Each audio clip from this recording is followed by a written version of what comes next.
All praise to the Most High, Ahaya, and to his son, Yahayasha, Yada Haya. This is Brother Holly here with the first Spirit of Truth broadcast here on the Ahai House channel, as well as the House of Ahai channel on this set-apart Sabbath day.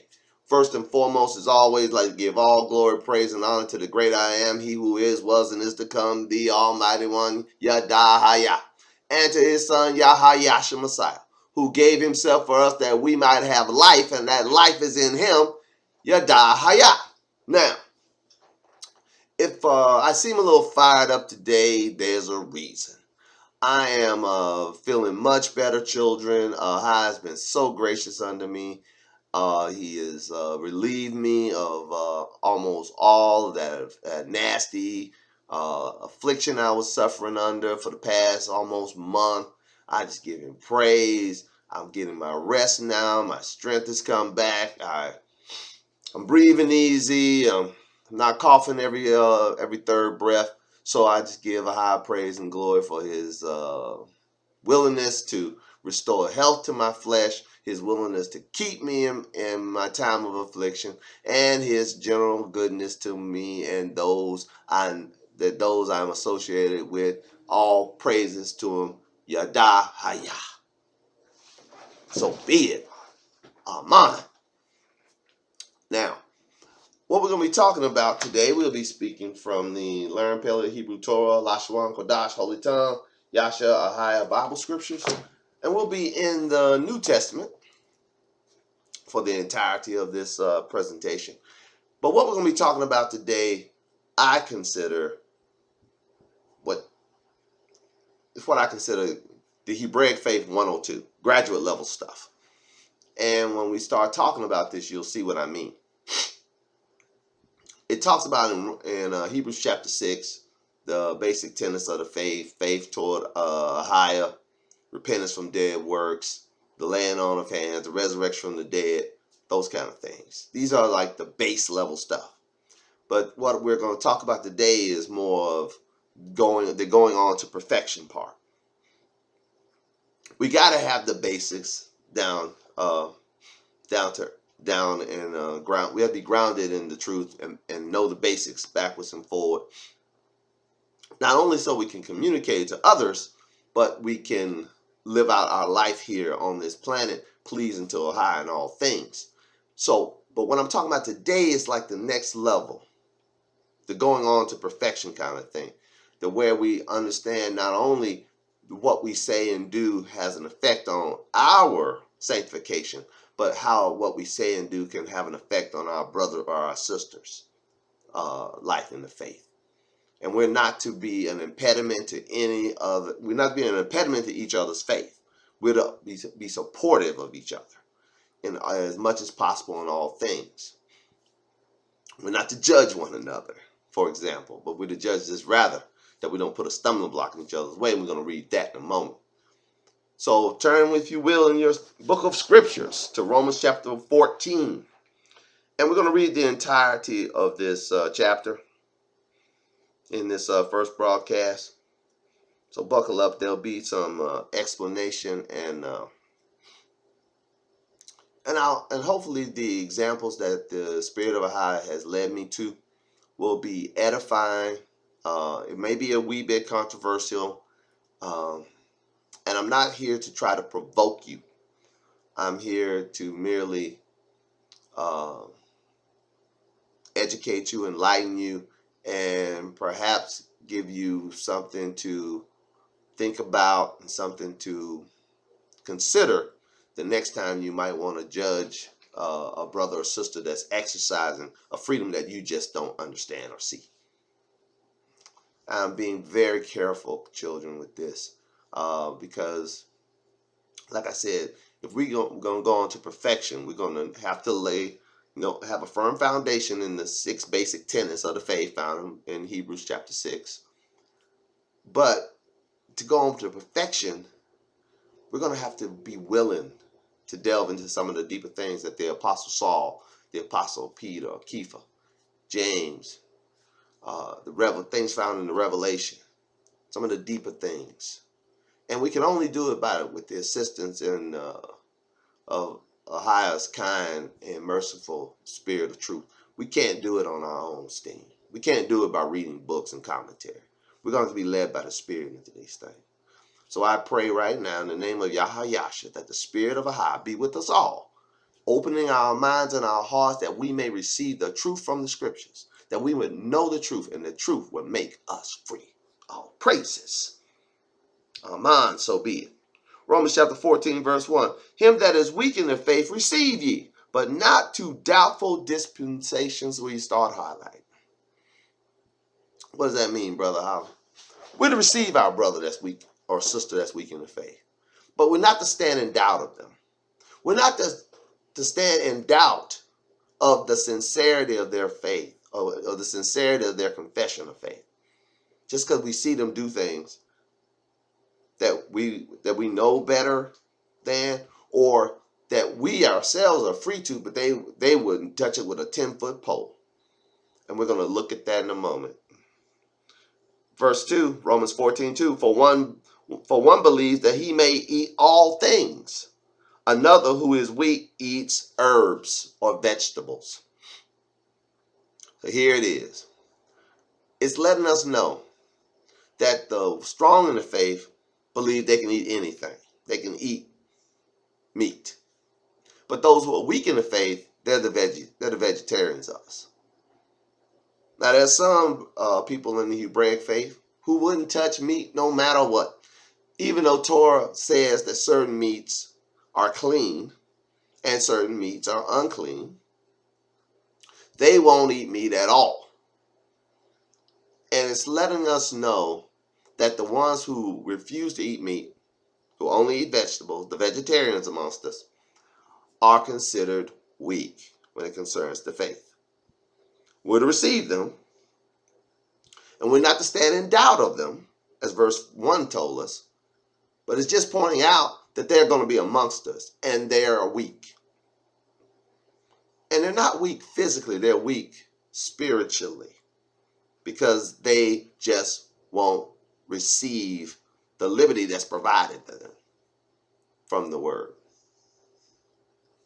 I, for one, love liberty. I will pursue liberty and I will enjoy liberty, but I will not enjoy liberty to the destruction of my brother. We're going to read, or my sister, we're going to read that too. Case in point, if I know I can eat a certain thing and I know that you feel that you can't or you won't because you think it's unclean, I won't do that in your midst. I just won't do it in your midst. I will refrain from offending you in order so that I don't lose you, so that I don't destroy the faith that you have by my participation in the liberty that I have grown in know and believe. Let's continue. I'll read it again. For one believeth that he may eat all things. Another who is weak eats herbs. Let not him that eateth despise him that eateth not. And let not him which eateth not judge him that eats. For Allahia hath received him. When you highlight, the Most High received both of them. The one that is eating meats, eating everything, and the one that just eat vegetables. Who's received them both? The Most High. The great I Am received them both. Verse 4, here's the key. Who art thou that judgeth another man's servant? To his own master he stands or falls. Yea, he shall be holding up.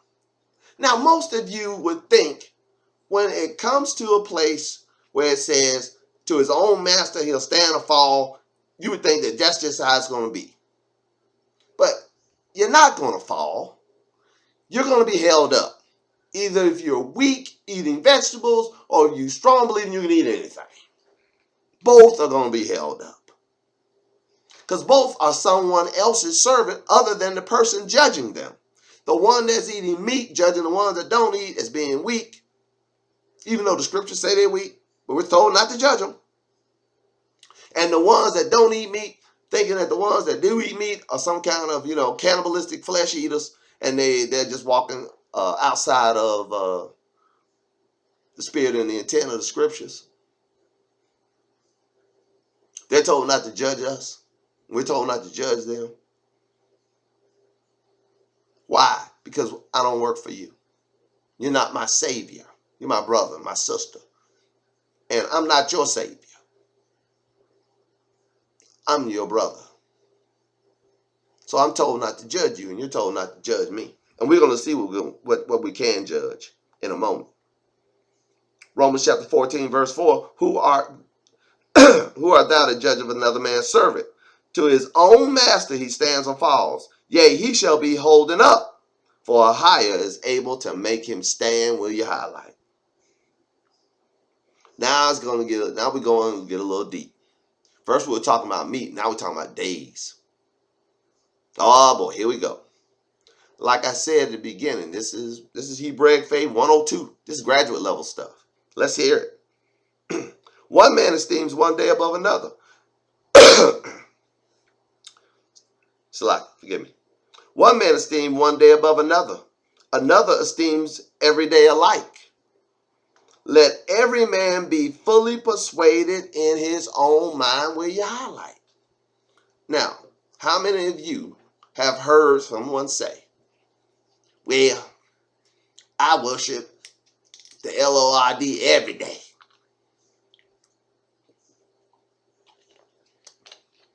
When you talk to them about are they or are they not keeping the Sabbath day holy, they'll tell you they keep every day holy. That's not really what you ask them. That's kind of like a dodge to not answer the question, because they probably are not keeping the seventh day Sabbath holy. But we're not to judge them. We're to let them be persuaded in their own minds. I'm going to read this again. We're not to judge them. We're to let them be persuaded in their own mind. If that's what they want to do, that's cool. Do it. Back to the original point of why. They are not your servant. They're not my servant. I'm not their savior. I'm not their king. I'm not their most high power. And they're going to be held up by the most high power. The ones who esteem every day alike. Or the ones who esteem this day over that day. Both parties are going to be held up. That's what we need to understand. I know it's easy to get into these petty arguments, but we're being told right here in black and white, we're not to do these things. We're not to be the judge of our brother. We're to be the help of their faith. I'll read it again. Romans 14:5. One man esteems one day above another. Another esteems every day alike. Let every man be fully persuaded in his own mind. He that regards the day regardeth it to a higher, and he that regardeth not the day to a higher does not regard it. He that eateth, eateth to a higher, for he giveth Allah higher thanks. Will you highlight? If you're giving thanks for the food you're eating, then you're eating unto a higher, the one you gave thanks unto. You're not thanking me for the food you're eating, be it meat or be it vegetables. You're not praying to me and giving me thanks. You're praying to a higher and giving them thanks. At least you should be. I'll read it again. Romans 14:6. He that regardeth the day regardeth it unto a higher, and he that regardeth not the day to a higher, he does not regard it. He that eateth, eateth to a higher, for he giveth Allah higher thanks. And he that eateth not to a higher, he eateth not and giveth Allah higher thanks. If you're eating only vegetables and no meat, but you're giving thanks unto the Most High for it, then you're fine. It's fine for you to be eating those vegetables as long as you're giving thanks. And if I'm giving thanks for the meat eating, it's fine. You're not to judge me for my meat eating if I'm giving thanks, because I'm giving thanks to the one who is judging me. I'm giving thanks to the one I work for. Again, I don't work for you, nor you me. We are brothers and sisters in this endeavor. And we're here to support one another, edify one another, love one another. Like I said, Hebraic Faith 102. Excuse me. For none of us lives to himself, and no man dies to himself. Will you highlight? You ain't even living for yourself, let alone me. Nor I living for myself, let alone you. For whether we live unto a higher. And whether we die unto a higher. Whether we live, therefore, or die, we are a highest. Will you highlight? At no time do I belong to you or you me. We both belong to a higher. The one that's weak in the faith and the one that's strong in the faith. The one that eats meat, the one that doesn't eat meat. One that regards one day above others and the one that regards every day alike. All the peeps belong to a higher. And I'm to leave you alone to your persuasion. Whatever your persuasion is. If you are those who keep every day holy and eat vegetables, I'm here not to bother you about it. I'm here to let you be persuaded in your own mind. Or if you're a Sabbath keeper, you keep one day a week holy, the seventh day, according to Torah and according to the composite body of Scripture, and you eat meats which are clean according to Torah, you completely 100% Torah compliant in what you eat and how you keep days, I am not to judge you clean or unclean for it. I'm to leave you to your persuasion. Now, I'll just be transparent as possible. I am a Torah compliant eater, and I'm a Torah compliant keeper of days. And if you're of a different persuasion, that's you. I'm going to love you anyway. I'm going to support you to the best of my ability anyway. I'm not going to fight with you. I'm not going to debate with you. Because I'm told to lead you to your own persuasion. We read that, did we not? Romans chapter 14, verse 9. For to this end Messiah both died and rose and revived, that he might be sovereign both of the dead and the living. But why dost thou judge thy brother? Verse 10. Or why dost thou set at naught thy brother? For we shall all stand before the judgment seat of Messiah. Will you highlight? I'm not to judge you because you're going to be judged by Messiah. You're not to judge me. I'm going to be judged by Messiah. We're not to judge one another. We're going to be shown in a moment what we're to judge. Forgive me, I need a little sip. All praises.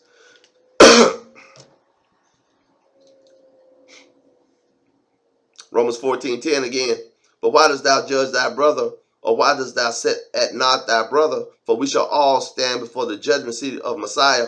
For it is written, As I live, saith Ahai, every knee shall bow to me, and every tongue shall confess to Ahai. So then, every one of us shall give account of himself to Ahai. Will you highlight? The judgment is set. You're going to stand before the King of Kings and the Master of Masters. You're going to be judged by Ahai himself. So I'm not to sit in judgment of you. Not at all. I understand that I'm going to stand before the creator of all things as well. And I'm going to be judged for what I did in the body, whether it be good or evil. I'm going to have to give an account. Not to you, but to Ahai himself. And I will say it clear and plain.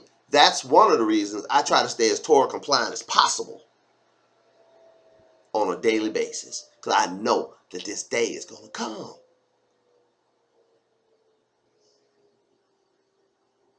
And in the second broadcast, we're going to go back to Sirach and read about how to live before Ahai, to help you stay compliant to his way, his word, and his will. All praises. But Ahai, by his spirit, led me to this. He said, you got to talk about this. Because I'm going to stand before him too and give an account of what I said to you. Everything I've said here, I have to give account for every word. And it has to be true of me. At least I hope it can be true of me. That when I stand before Ohio, I can stand there like the great Apostle Shalum, whom we all trust, when he said, I have not shunned to declare unto you the whole counsel. This is part of his counsel. I must tell you about this too. And I'm gonna say some stuff coming up that's gonna rub you the wrong way. I got it. I'm not here to provoke you, like I said earlier. I'm only here to edify. All praises. I'll read verse 12 again. Romans 14:12. So then every one of us shall give account of himself to Ahiah. Let us not therefore judge one another anymore. I know we've been doing it. The great apostle Saul, whom we all trust, knew we would be doing it. So that's why he said anymore. We have all done it. I've done it. I probably did it this week. Without even, it's almost second nature for us to judge one another. So let's get out of that. Let's get out of that second nature and get into the new creature. Oh, praises. Let us not therefore judge one another anymore, but judge this rather, that no man put a stumbling block or an occasion to fall in his brother's way. Highlight and underline. Put something around it to points. Point at it. Ding, ding, ding, ding. The whole crux of the matter. Judge this rather, that you don't put a stumbling block on occasion to fall in your brother's way or your sister's way. That's what we got to be doing. Instead of judging each other, remove the stumbling blocks. How did Yahayasha put it? Before you get the speck out of my eye, get that beam out your own. Wow. Wow. I'll read it again. Romans chapter 14, verse 13. Let us not therefore judge one another anymore, but judge this rather, that no man put a stumbling block on occasion to fall in his brother's way. I know and am persuaded by the Master Yahayasha that there is nothing unclean of itself, highlight and underline. But to him that esteems anything to be unclean, to him it is unclean. Next level thinking. What did Saul just tell us? That he is persuaded by Messiah there ain't nothing unclean. Oh, blasphemy, brother. Blasphemy. We got chapter and verse of all kinds of stuff that's unclean. What did Saul just say? By the spirit of Ahia. What did he just say? I'll read it again. I know and am persuaded by the Master Yahayasha that there is nothing unclean of itself.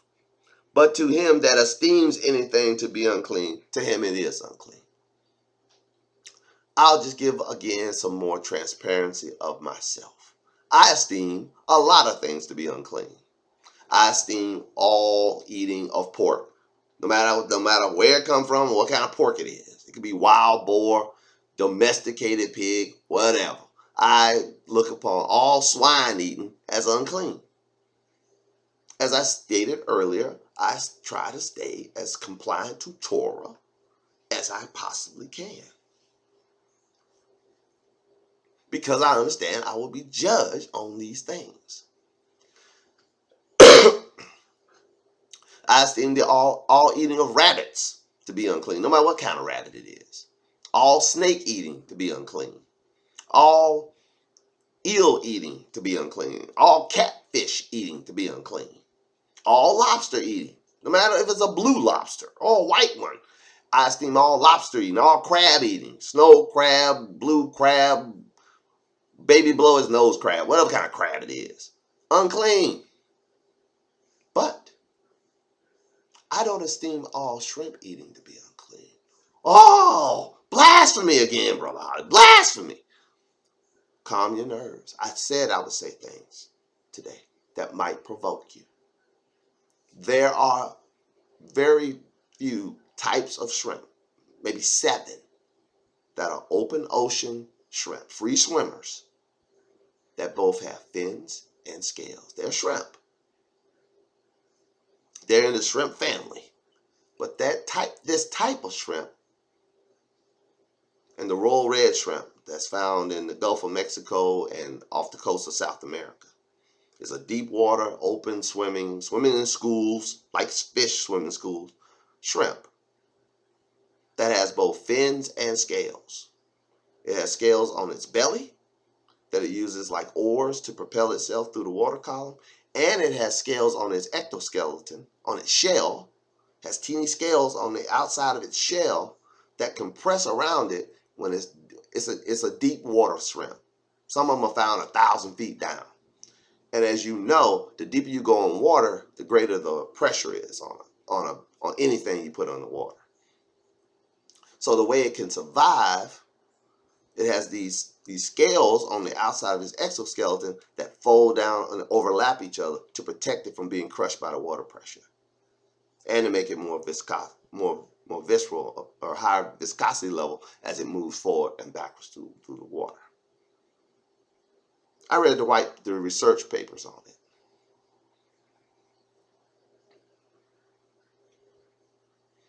And I came to realize that particular shrimp, and there are others like it, fit what is clean according to Torah.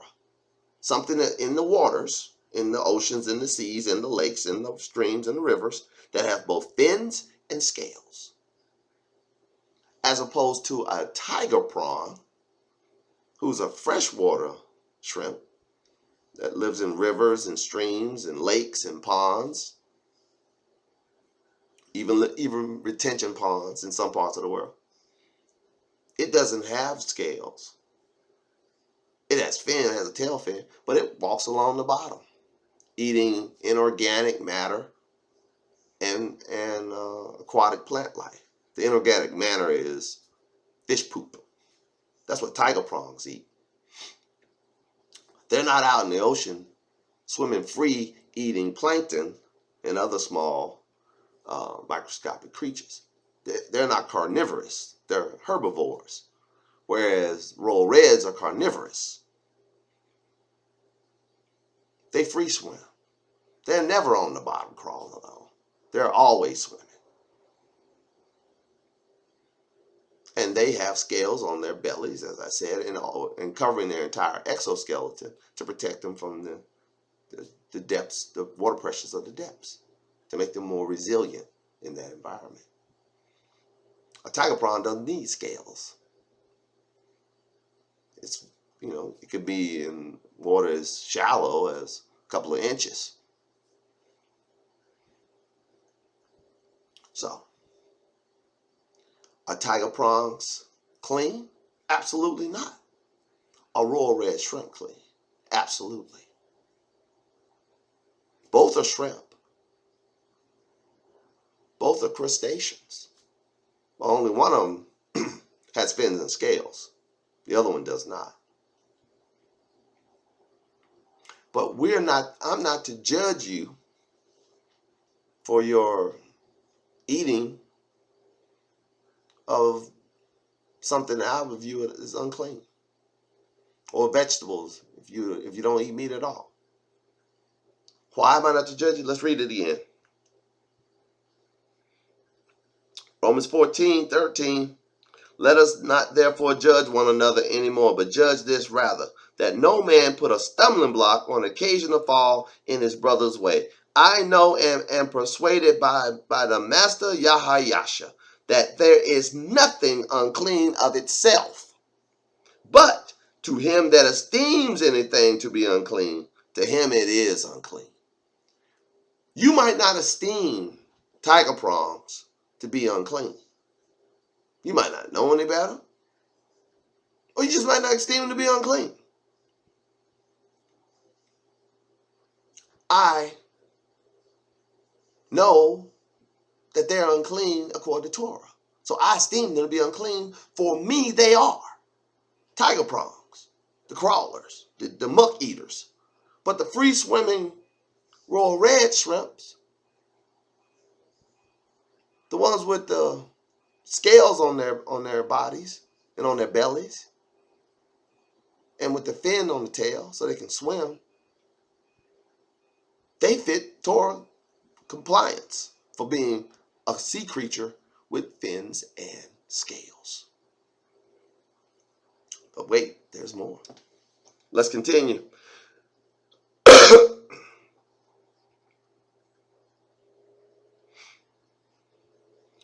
I'll read verse 14 again, and thank you for your patience.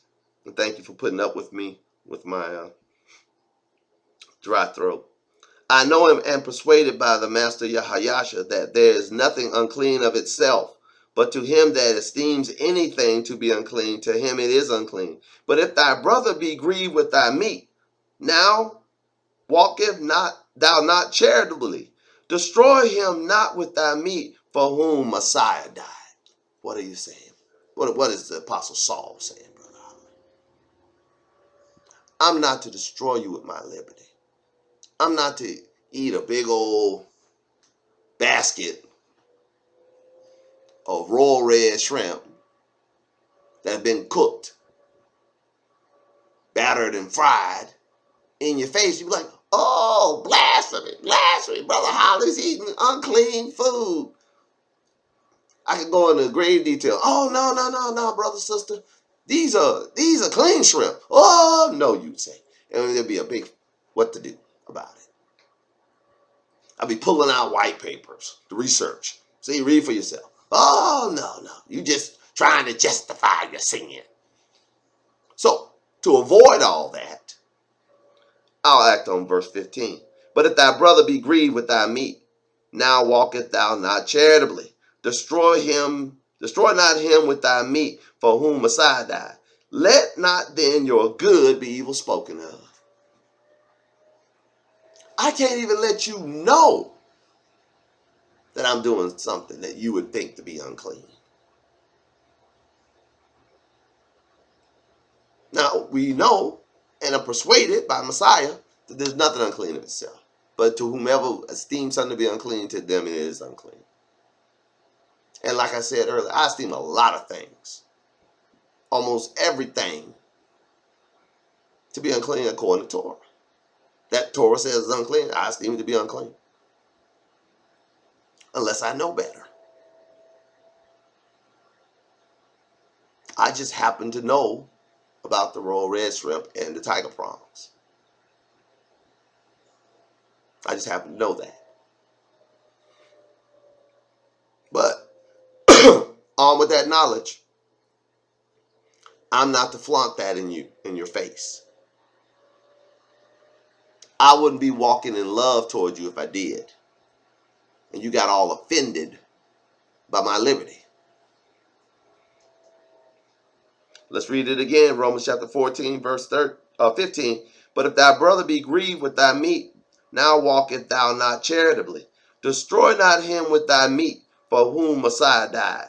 Let not then your good be evil spoken of. For the kingdom of Ahai is not meat and drink, but righteousness and peace and joy in the Ruach Qadashia. For he that in these things serve Messiah is acceptable to Ahai and approved of men when you highlight. If I'm serving Ahai in righteousness, if I'm serving Ahai in joy, if I'm serving Ahai in peace, I'm acceptable unto him. The meat don't destroy the work of Ahai. The drink don't destroy the work of Ahai. But the meat or the drink could destroy you. Could destroy the relationship between me and you. I'm not to partake of these things. If I know it'll violate your conscience, I'll leave it alone. When I'm around you, I won't even talk about it. Why? Because I'm called to walk in love towards you. I'm called to walk charitably towards you, and you toward me. I'll read it again. Excuse me. Romans chapter 14, verse 16. Let not then your good be evil spoken of. For the kingdom of Ahai is not meat and drink, but righteousness and peace and joy in the Ruach Qadashia. For he that in these things serve Messiah is acceptable to Ahiah and approve the men. Let us therefore follow after the things which make for peace, and things wherewith one may edify another. If you're all, looking at what I'm eating, or I'm looking at what you eating or not eating, and we're at odds one with another about it, that's not edifying. That's not edifying. We're to look at things that we can be at peace about. I'm not going to do something in your face that I know might trip you up. I'm not going to criticize you for ordering a salad or cooking black-eyed peas with no meat. I'll even eat the black-eyed peas if you serve them to me without meat. And if I know that you don't eat meat, I won't put oxtail in the black-eyed peas I cook for you. If you ain't had oxtails and black-eyed peas, that's some good stuff. But if you don't eat meat, I'm not judging you. Not saying you're missing out. I'm not judging you. I'm fully supportive of you in your not eating meat. Just let me know, and I won't serve meat. I won't even eat meat around it. I'll have a salad too. I'm called to walk in a way that's edifying with you. I'm called to walk in love with you. I'm not called to walk in confrontation with you, nor you with me. Oh, praises. Like I said, Hebraic Faith 102. This is graduate level stuff. Romans chapter 14, verse 19 again. Forgive me. Let us therefore follow after the things which make for peace, and things wherewith one may edify another. For meat destroys not the work of Ahiah. All things indeed are pure, but it is evil for a man who eateth with offense. If I'm trying to offend you, that's evil. If I'm just munching on some raw reds in your face, I'm trying to offend you. That's evil. It just said all things are pure. We read earlier in the same chapter, nothing is unclean unto itself. Hold this thought. Hold your place. Let's turn over to Titus real quick. Titus chapter 1. Let's start reading at verse 14. Forgive me. Titus chapter 1, verse 14. We're going back to Romans 14 in a moment. Titus 1:14. Give not heed to Jewish fables and commandments of men that turn from the truth. Now, what is an example of a Jewish fable that we have from the scriptures? Messiah and his disciples walking through the cornfield on the Sabbath. They picking corn and eating it. Pharisees see it. They say, why don't your disciples keep the Sabbath day and follow the commandments? Why are they breaking Sabbath? Now, it's written in Torah, when you're going through your neighbor's cornfield, you can pluck off the ears of the corn and eat it, but you can't take a sickle to the cornstalk.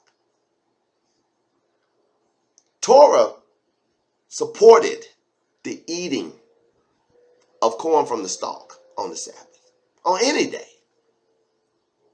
Torah supported that. But the Pharisees, because they had their own commandments that superseded the commandments of Ahiah, at least in their minds,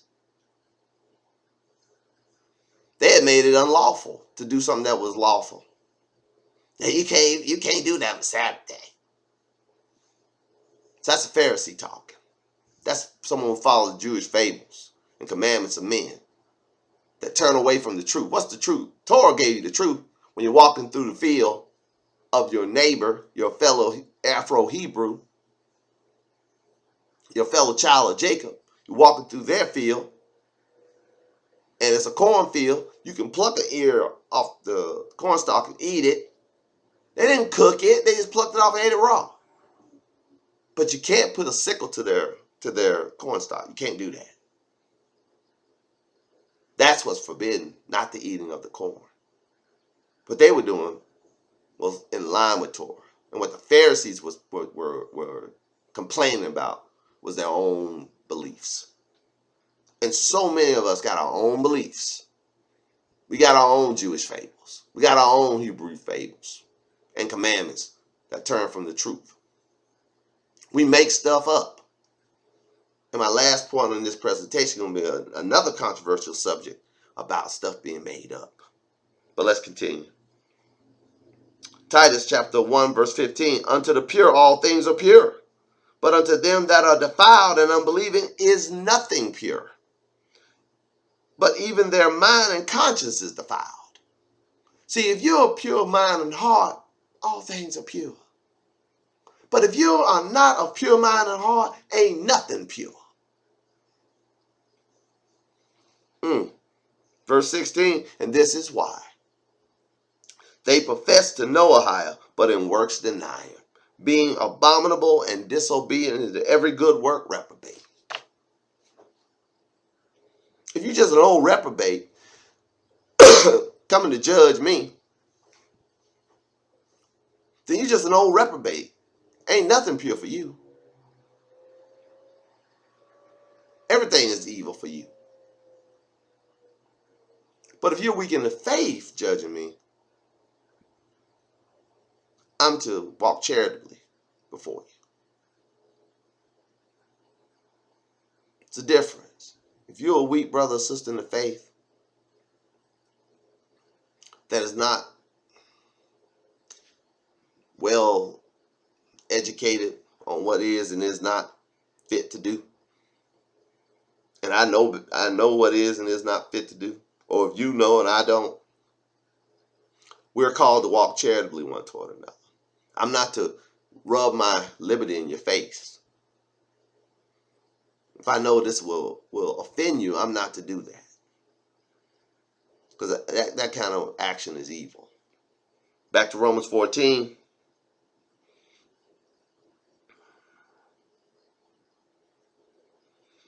Verse 20. For meat destroyeth not the work of Ahiah. All things indeed are pure, but it is evil for a man who eateth with offense.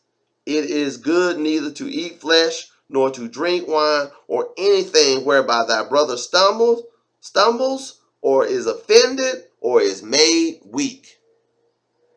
It ain't good to eat flesh, drink wine, or do anything that will cause your brother or sister in the faith to stumble or be made weak. If I'm offending you by what I'm eating or what I'm doing or what I'm drinking, then I shouldn't do it around you. Especially if I know it offends you. Or if you're made weak by it. I should walk charitably towards you. I should just eat vegetables with you.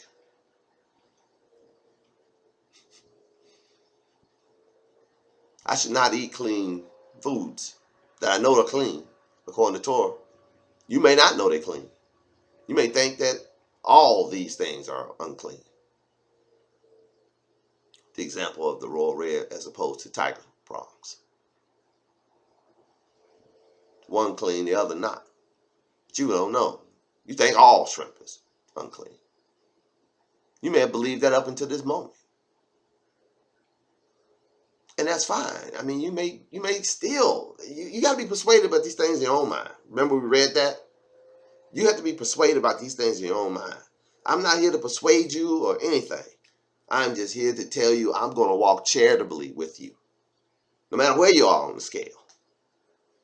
You can be all the way to the right or to the left or somewhere in between. I'm going to walk charitably with you. I'm going to do things that edify you. And if I know something bothers you, I ain't going to do it in front of you. That's what I'm going to do. Why? Because I'm going to stand before how I'm going to be judged by how I acted towards you and you toward me. Oh, praises. Hope you got a good, hope this is sinking in good. We're going to read verse 21 again. We almost done, children. It is good neither to eat flesh, nor to drink wine, or anything whereby thy brother stumble, or is offended, or is made weak. Have thou faith? Have it to thyself before Ahiah. Happy is he that condemns not himself in the things which he allows. Will you highlight? That's a great principle to live by. Don't condemn yourself by what you allow yourself to do. Act within the dictates and in the parameters of what you know and believe. I got you. You're his servant, not mine. He got you. If there's anything lacking in your faith, he'll provide it. And be happy not being condemned by what you allow. Be happy in that. Be happy if you just start, nope, can't eat meat, nope, can't eat it, nope, no have this clean, unclean, can't have meat. Be happy. And don't wander off the path. If that's the path you're on, child, stay on the path. If you're a strict Torah compliant, don't want to hear no evidence contrary to Torah, and you only according to Torah, stay on that path. Don't you dare get off. Next verse tell you why. And Romans chapter 14, verse 23, and he that doubteth is damned if he eat, because he eat not of faith. For whatsoever is not of faith is sin, when you highlight. If you esteem something to be unclean, to you it is unclean. It can be clean as a whistle, according to Torah, but you esteem it to be unclean. For you it is. It's sin for you because you're not doing that in faith. It takes faith to eat something that you know is clean, other people don't believe is. It takes faith to participate in something that you know Torah doesn't speak on, is a neutral on, that other people view as being wrong or unclean. Remember I said I was going to bring up a controversial subject that might, rub some of you the wrong way. What I'm speaking of is cannabis use. I have looked for this many ways and many times. I have yet to find any scripture forbidding the use of cannabis. Old, new, apocrypha, anywhere. Forbidding the use of cannabis. And to the support of the use of cannabis is our bodies. The human body of every human on the planet has what is known as cannabinoid receptors. All of our major organs, all of our major systems have cannabinoid receptors. Look it up. It's called the endocannabinoid system. And these cannabinoid receptors are only activated by the presence of cannabinoids, which come from either marijuana or hemp, that have been introduced to our system. And once activated, these cannabinoid receptors help our body optimize itself and have a general sense of well-being.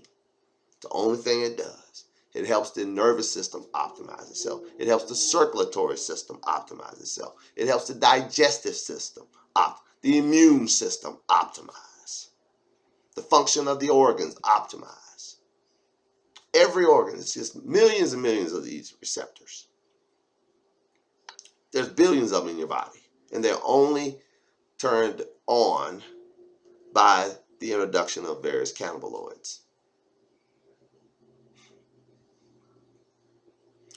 So why do you bring that up, Brother Holly? Because Torah is completely silent on it, one way or the other. The epistle is completely silent. I have it on good report that cannabis has been in the earth since the beginning. It's a natural occurring plant all over the planet. Every continent, I believe, except Antarctica, has cannabis growing on it. And people for thousands of years have used cannabis for various purposes. And our bodies, as I stated earlier, are hardwired to use cannabis. But I don't particularly use cannabis because of my the work situation I have. I work for an employer that tests for cannabis. So I don't use cannabis in any form at any time. I'm completely free of it. So I'm not advocating the use of cannabis, nor am I condemning people who do use it. I'm as neutral as the scriptures are. And we just read unto him that thinks something to all things are clean, but to him that thinks something to be unclean, to him it is, or to her it is. I don't think cannabis to be unclean personally, but I don't use it because of my profession. Nor am I advocating the use of it, nor am I condemning the use of it. I'm going to walk charitably with you if you token up or not. All praise to the Most High, Ahiah, and to his son, Yahayasha, Messiah, Yada Hayah.